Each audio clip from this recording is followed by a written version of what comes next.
Ito po mga bossing ko ang isa sa mga sikreto para ang swerte ay tuloy-tuloy. Walang humpay na pasok ng swerte mga bossing. Subukan nyo po itong gawin at mapapasin ninyo na lagi kang iaadya kung saan lagi ikaw ay suswertehin. Maraming blessing ang darating bukod sa inyo pong sipag at tiyaga at pananalig sa mahal na Panginoon ay sabayan nyo ng ganito mga pampaswerte at iaadya naman kayo nito kung saan lagi kayo ay suswertehin.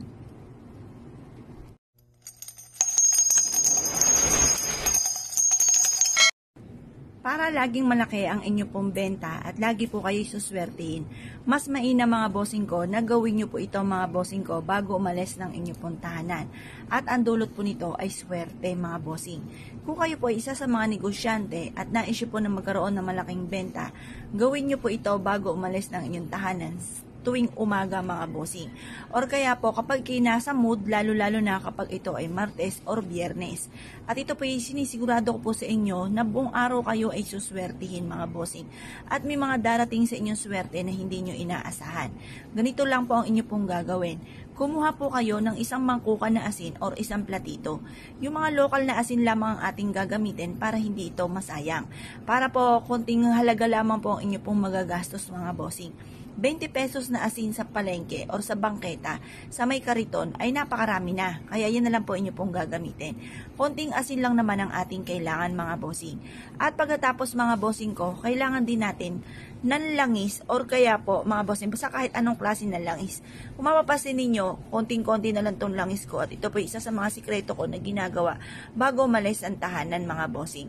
Ang gagawin nyo lamang po mga bossing ko ay mainam na ihaplos nyo po muna mga bossing ko ang asin sa inyo pong mga palad. Yan. Kagaya po nito mga bossing. Ito po, ayusin lang natin mga bossing ko itong hawakan ko ng cellphone para mapakita natin ng maayos mga bossing. Ganito po ang inyo pong gagawin. Ihaplos nyo lamang po ito mga bossing ko sa inyo pong palad. Alisin po muna natin ang mga negatibong enerhiya sa inyo pong palad na nagdudulot ng kamalasan sa araw-araw na ginagawa po ninyo ay parang lagi na lamang pong pansin po ninyo ay mailap ang swerte. Kaya palapitin po natin ang swerte.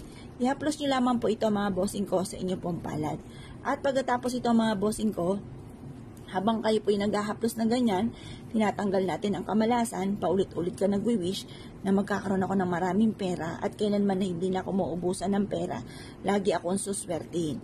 Pagkatapos po niyan, kapag po ito ay naipahid nyo na mga bossing, kunin nyo po itong baby oil mga bossing ko at magpahid kayo sa inyong palad para manuot mga bossing ko, dumikit ang swerte mga bossing. Yan.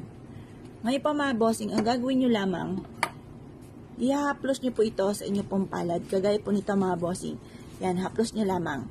Simula na ito ng tagumpay ko at kailanman na hindi na ako mamumblema tungkol sa usapin ng pera.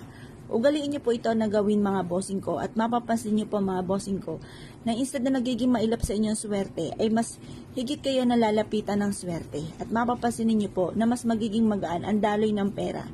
Bagamat nabibili nyo lahat ang mga pangangailangan at tunay namang nababawasan ng ating pera, ay may mga dumarating na hindi nyo inaasahan na solusyon kagad sa mga problema.